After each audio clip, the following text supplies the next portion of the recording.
I'm Dr. Beth Kasanoff-Piper, President of the Dallas County Medical Society. The FDA and the CDC this week called for a pause in the use of the Johnson & Johnson COVID-19 vaccine while they investigate 6 cases of a rare type of blood clot seen in vaccine recipients. Out of about 7 million people who've received the Johnson & Johnson vaccine, 6 people, all women between the ages of 18 and 48, developed symptoms between 6 and 13 days following vaccination. They were found to have a low platelet count associated with the occurrence of a blood clot called a cerebral venous sinus thrombosis, and some had other types of clots as well.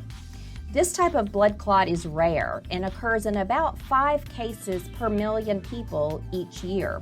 So these 6 cases are more than what would have been expected to have occurred naturally. These clots are similar to what they have seen with the AstraZeneca COVID-19 vaccine, which has not been approved for use in the United States. These types of clots can be life-threatening.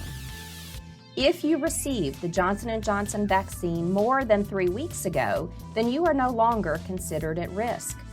But if your shot was less than 3 weeks ago, please be alert for symptoms of severe headache, blurred vision, lightheadedness, severe leg pain, abdominal pain, or neurologic symptoms like focal weakness or seizures. We expect patients to have some mild side effect symptoms immediately following administration of the vaccine over the first few days. But if you develop severe symptoms, especially if they occur more than a few days after your vaccine, you should notify your doctor immediately.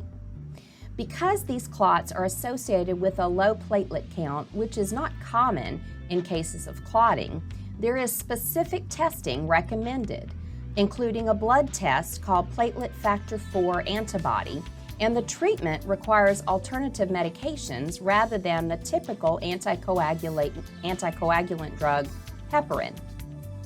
The CDC Advisory Committee on Immunization Practices met on April 14th and will meet again within the next 10 days after a thorough review of all the data to make a recommendation regarding the use of the Johnson & Johnson vaccine. It's really important to know that clotting complications, including cerebral venous sinus thrombosis, as well as other types of clots and other long-term health complications, can occur with COVID-19 illness and in fact occur much more commonly than with any type of vaccination. So please get your vaccine. Thank you.